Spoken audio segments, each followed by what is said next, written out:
جی السلام علیکم. یہ میری آپ سے 115ویں ملاقات ہے. 115th. امید ہے آپ خیریت سے ہوں گے. میرا چینل سبسکرائب کیجیے. پچھلے ایپیسوڈ میں نے بتایا حج کی روانگی کے متعلق. روانگی سے پہلے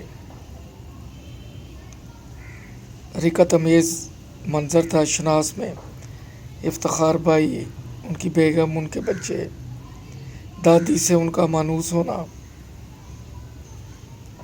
تاڑے مار مار کے رو رہے تھے جب قافلہ روانہ ہونے لگا.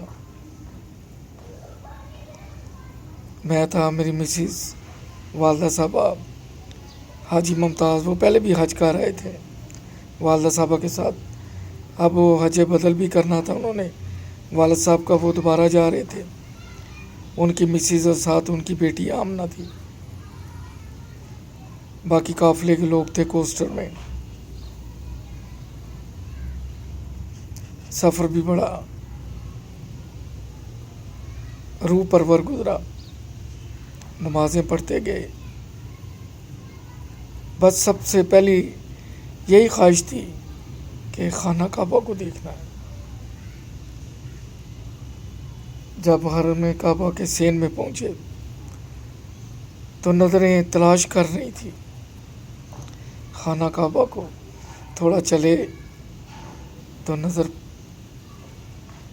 خانہ کعبہ پہ پڑی. مت پوچھیں اس وقت کیا حالت تھی. آسمان سے بوندیں تو ٹپکتی ہوں گی، لیکن جو اس وقت آنکھوں سے ٹپک رہی تھی ان کے لیے الفاظ نہیں ہیں.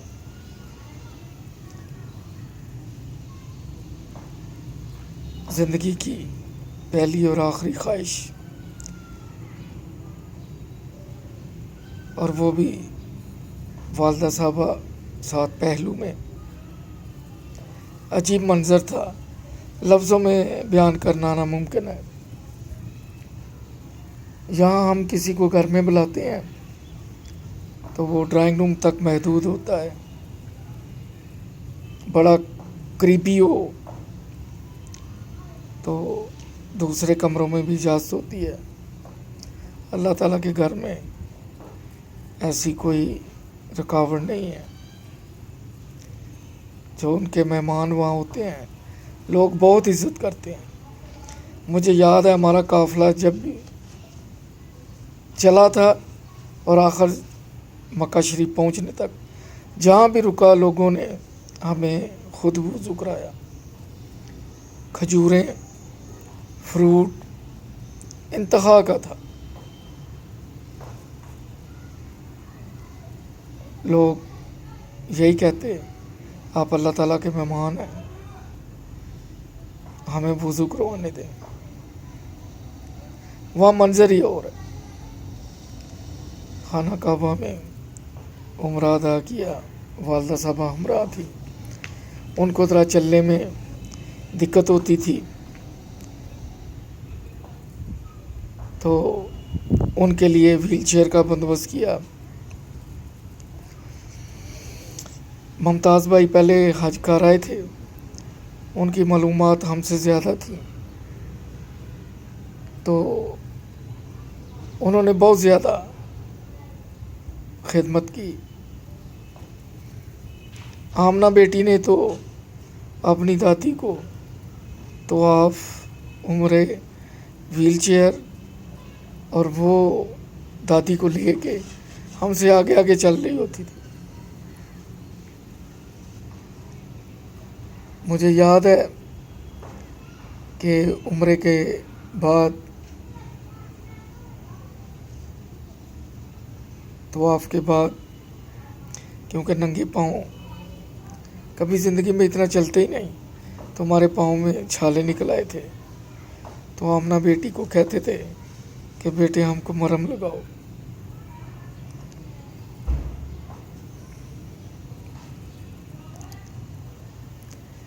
وہ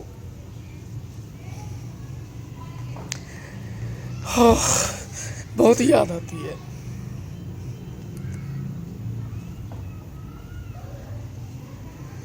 وہ 2000 ایک میں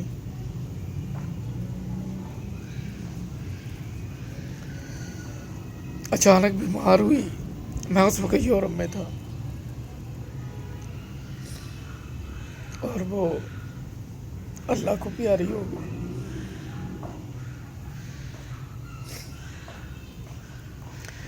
اس کی زندگی اتنی تھی, بہت سلجھی تابع دار بیٹی تھی.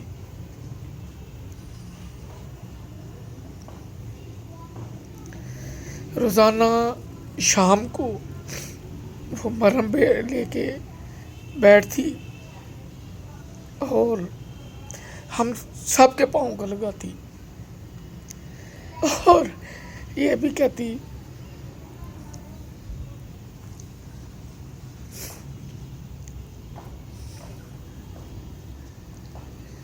کہ میں پاؤں دبا دوں.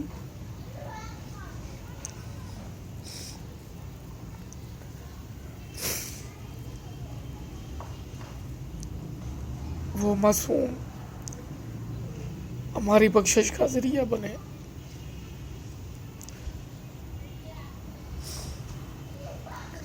ہم سب نے چلے جانا ہے,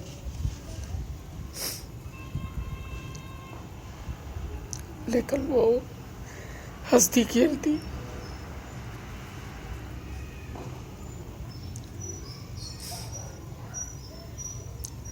سب کو چھوڑ کے چلی گئی.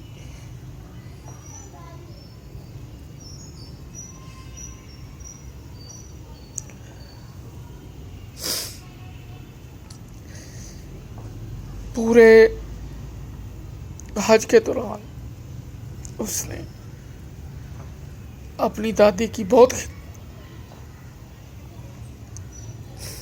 وہی ویل چیئر پہ آگے آگے چلتی.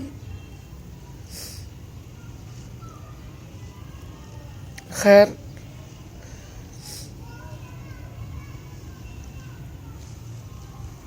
طواف وغیرہ کیے, عمرے کیے, زیارتوں پہ نکلے. والدہ صاحبہ کو ہم غار غرانی لے کے گئے کیونکہ بہت بلندی پہ تھی, وہ چل نہیں سکتے تھے اتنا. ہم لوگ جس طرح پہنچے ہمیں پتہ ہے بڑا مشکل سفر تھا. اوپر جا کے جب غار غرا کے قریب پہنچے تو نہ وہاں کوئی سیڑھی, نہ سیڑھی کے ساتھ کوئی ریلنگ. نیچے دیکھو تو 8 منزل عمارتیں بالکل ایک سگریٹ کی ڈبیا کی طرح نظر آتی تھی. خوف آتا تھا اب اتنا اوپر آ گئے تھے تو نیچے کیسے جاتے. اور مصیبت یہ تھی کہ اس کا واپسی کا رستہ ادھر سے نہیں تھا جدھر سے ہم غار غرا میں داخل ہونے والے تھے. جب قدموں کے سامنے دیکھتے تو کوئی سپورٹ نہیں تھی جسے پکڑنا تھا. پھر جیسے ہی غار غرا میں داخل ہونا تھا, بہت بڑا پتھر تھا جو سر کے اوپر تھا, اور 2 پتھر تھے جن کے درمیان تھوڑا سا رستہ تھا. وہاں سے آپ کو بالکل پیٹ اپنا دبا کے اندر کر کے پھر گزرنا ہوتا تھا, ورنہ آپ گزر نہیں سکتے. اور اوپر بھی پوری گردن نیچے جھکا کے سوچتے کہ نبی پاک صلی اللہ علیہ وآلہ وسلم کیسے جاتے ہوں گے. اب تو وہاں لوگوں نے کوئی سیڑھیاں بنائی تھی, رستے صاف کیے تھے. یہی سے اندازہ ہو جاتا ہے حقیقت کا, ان کی عظمت کا. وہاں پہ غار غرا دیکھی, نفل پڑے, عجیب منظر تھا. وہاں پہ ساتھ مارکر لے گئے تھے, لوگوں نے بھی پتھروں پہ اپنے نام لکھے تھے. ہم نے سوچا چلو ہم بھی اپنا نام یہاں پہ لکھتے ہیں, حاضری لگ جائے. بس ایک جنون ہوتا ہے، شوق ہوتا ہے۔ انگوٹھی پہنی ہوئی تھی، بار بار میں ان پتھروں سے رگڑ رہا تھا۔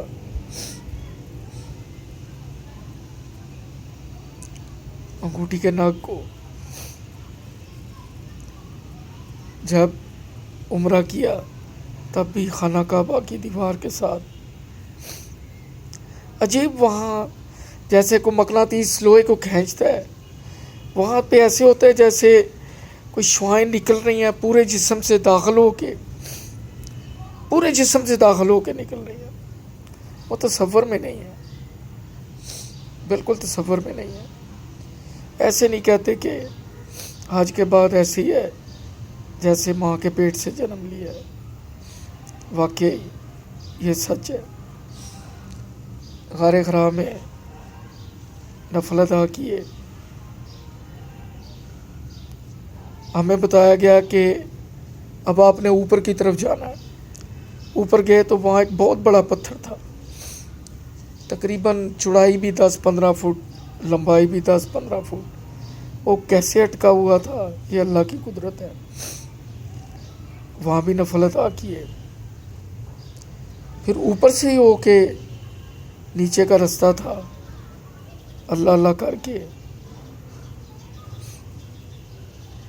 وہاں سے نیچے اترے۔ اب چڑھتے وقت تو ایک اشتیاق تھا، کچھ نظر نہیں آ رہا تھا۔ جب اترنے لگے تو تب پتہ چلا کہ ہم کتنی بلندی پہ آئے تھے۔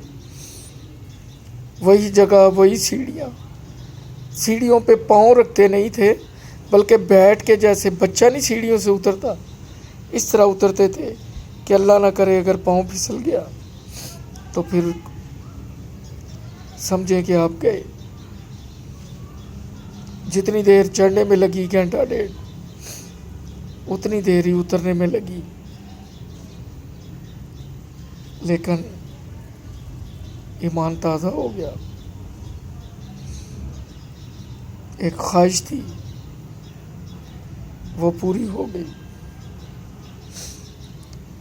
ابھی حج باقی تھا، یہ حج سے پہلے دنوں کی بات ہے۔ یہ بھی ہوتا تھا کہ وہ نہ ہو یہاں سے گریں، حج کرنے آئے ہیں، گھر میں والدہ صاحب آئے ہیں، کچھ ایسا ویسا مسئلہ ہو گیا تو پریشانی ہو جائے گی۔ خیر نیچے اترے، وہاں سے ٹیکسی لی، گھر پہنچے، والدہ صاحبہ کو دیکھا، شکر الحمدللہ کہ خیریت سے گھر پہنچے۔ بتایا ہم نے، پہلے تو وہ تھوڑی خفا ہوئی، لیکن انہوں نے کہا کہ میں نے آپ کے لیے بہت دعائیں کی تھی۔ خیر یہ ہمارا غار حرا کا سفر تھا۔ انشاءاللہ